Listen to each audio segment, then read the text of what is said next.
waa Nooru Daarayni TV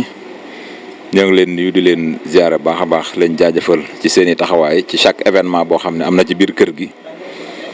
ñaan suñu borom gën leen a kartanal bu baax a baax tey nag ñu nekk ci ndogu yi nga xam ne dañ koy defal njabootu sëñ Modou Kane Mor Warxa xam naa di jiital suñu cant rek ci suñu maam Ibrahima ak suñu waajur sëriñ Fallou Kane xalif sëñ Modou Kane yàlla na ko fi yàlla bàyyi te guddal aw fanam waaye da ci teg sunu sëriñ Cheikhouna Kane ñaan suñ borom guddal aw fanam sëriñ Fadilou Kane waaye da ci teg sëriñ Abdoul Karim Kane bi nga xam ne mooy kilifa kër gi ñu ngi koy ziare bu baax a baax di ziare mboolem njaboot sëñ Modou Kane Mor Warxa rek di sant yàlla nag bu baax a baax ndax yaakaar naa su matul fukki at it war na koo jige waaye saa buñ ci egg rek suñu borom mi ngi suturaal dañu gën a kàttan dañu dimbali bu baax a baax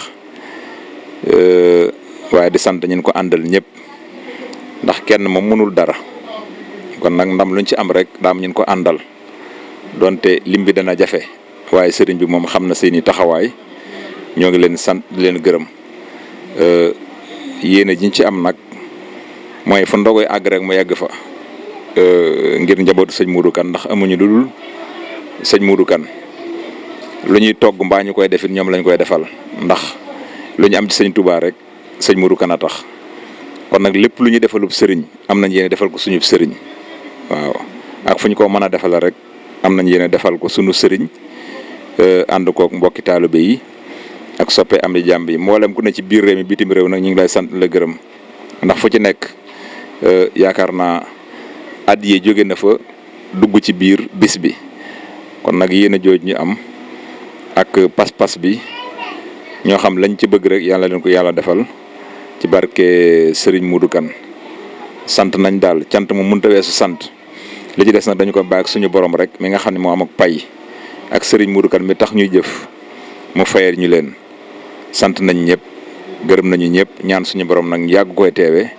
at yu bëree bëri te kenn bañ a manqué ci barke Serigne Modou Kane wasalaamaaleykum wa rahmatullah. alhamdulillahi al-basir bil ibad summa salaam ala babi rasad